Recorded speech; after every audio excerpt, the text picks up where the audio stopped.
Hello friends, एक बार फिर स्वागत है आप सभी का अपने यूट्यूब चैनल पर। लास्ट वीडियो में हमने बात करी थी समावेशी शिक्षा होती क्या है।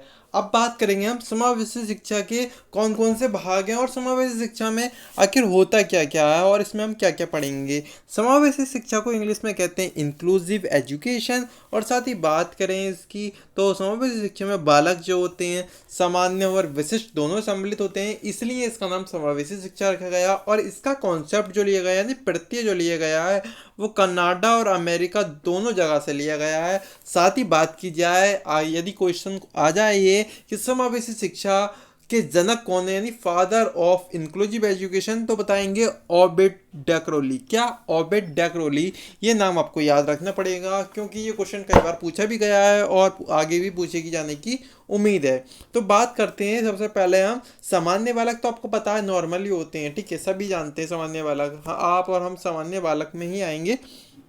अब यदि बात की जाए विशिष्ट बालक की, विशिष्ट बालक में कौन कौन से आएंगे, इनके कौन कौन से प्रकार है और इसके अंतर्गत भी कौन कौन से बालक आते हैं उनको देखेंगे। डीपली भी देखेंगे, शॉर्टली भी देखेंगे, क्योंकि क्वेश्चन जो आता है नॉर्मली नहीं आता, क्वेश्चन आता है डीपली।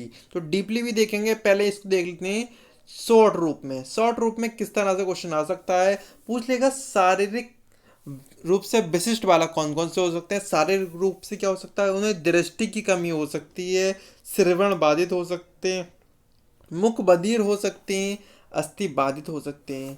दृष्टि बाधित, इनको देखने में कोई कठिनाई हो रही हो। श्रवण बाधित, जिसे सुनने में कोई कठिनाई हो रही हो। मुख बधिर बाधित, वो बालक होते हैं जिनको बोलने में कठिनाई होती है। और अस्थि बाधित वह होते हैं जिनको उठने बैठने हाथ पैर में कोई ना कोई कमी या फिर कह लीजिए कोई मस्तिष्क जैसी ऐसी कोई प्रॉब्लम आ जाए तो वो अस्थि बाधित में हो जाएगा, जिससे कि उसकी शारीरिक क्रियाएं ना हो पाएँ, वो हमारा अस्थि बाधित में आ जाएगा। ये तो हुआ हमें शारीरिक रूप से विशिष्ट बालक। और दूसरा होते हैं हमारे मानसिक रूप से विशिष्ट बालक। मानसिक रूप से विशिष्ट बालक कौन कौन से हो सकते हैं। मानसिक रूप से विशिष्ट बालक एक तरह से तो दो तीन प्रकार से देखा गया है कि प्रतिभाशाली बालक हो सकता है। विशिष्ट में क्या आएगा, प्रतिभाशाली भी हो सकता है यानी बहुत अच्छा हो सकता है, और मानसिक रूप से मंद भी हो सकता है यानी बहुत कमज़ोर भी हो सकता है। और इन दोनों के अलावा एक और हो सकता है कि ना वो ज़्यादा प्रतिभाशाली है ना ज़्यादा वो मंद है, लेकिन फिर भी उसमें क्रिएटिविटी यानी सृजनात्मकता की क्षमता अधिक है, तो वो सृजनात्मक बालक में आ जाएंगे। साथ ही बात करेंगे थर्ड रूप में शैक्षिक रूप से विशिष्ट, यानी शिक्षा के रूप में देखें तो विशिष्ट किस प्रकार से बालक होते हैं, इसके भी कुछ भाग हैं, इन्हें भी हमें पढ़ना है। शैक्षिक रूप से विशिष्ट बालकों को पढ़ें तो इसमें शैक्षिक रूप से समृद्ध बालक यानी उच्च बालक जो अपनी शिक्षा को एकदम ग्रहण कर लेता है, टाइम नहीं लेता है, चीज़ों को समझ लेता है। शैक्षिक रूप से पिछड़े बालक यानी कि वो समझ नहीं पाता है, बालक समझने की कोशिश हम करते भी हैं लेकिन बच्चा क्या है समझ नहीं पाता है, उसकी जो शैक्षिक क्षमता होती है वो कम होती है।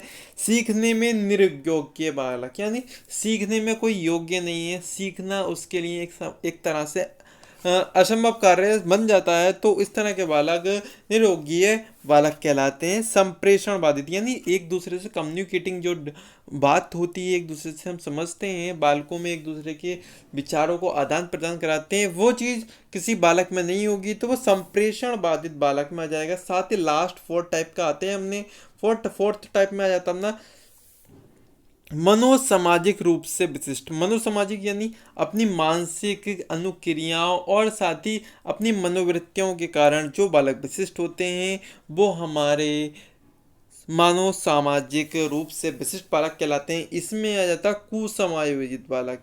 समायोजित बालक वो होते हैं जो समा जाते हैं किसी भी माहौल में, किसी भी वातावरण में, किसी समाज में, लेकिन यहाँ लिखा हुआ कुसमायोजित यानी कि वो बालक जो समाते नहीं हैं, यदि कक्षा में बैठा दिया जाए तो उन्हें लगेगा वो कहाँ बैठ गए, यानी मनोसामाजिक रूप से विशिष्ट हैं, अपने आप में अपने समाज में अपने आप को ढाल नहीं पा रहे हैं। इसका सेकंड रूप आता है चोरी करने वाला बालक। यदि बालक कोई ऐसा है जो अपने रूप से विशिष्ट है और ऐसी गतिविधियों में आ जाता है कि चोरी करने लगता है, तो भी मनोसामाजिकता के कारण यानी कि सामाजिकता से भिन्न कार्य करता है, समाज के अनुकूल कार्य नहीं करता है, तो वह बालक भी अपना विशिष्ट बालक के अंतर्गत आएगा। क्रोध करने वाला क्रोध करने वाला यानी समाज में ऐसा नहीं है कि हर टाइम हम क्रोध करें, तो मनोसामाजिक यानी सामाजिकता का उल्लंघन करता है, अपने मूल कर्तव्यों का उल्लंघन करता है, तो ये भी हमारा मनोसामाजिक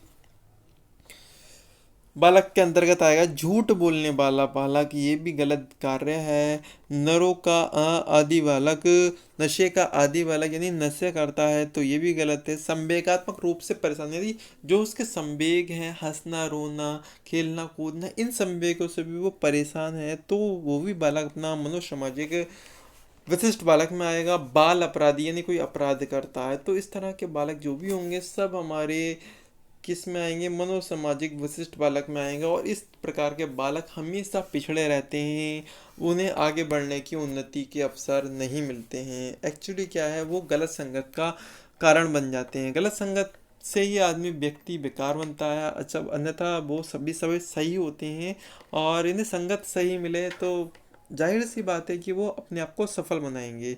तो दोस्तों ये थी हमारी कुछ सामाजिक समावेशी शिक्षा के बालकों के विशिष्ट बालकों के बारे में जानकारी। इसको डीपली पढ़ेंगे, पहले हम पढ़ेंगे इसी प्रकार से, चारों को अलग अलग पढ़ेंगे।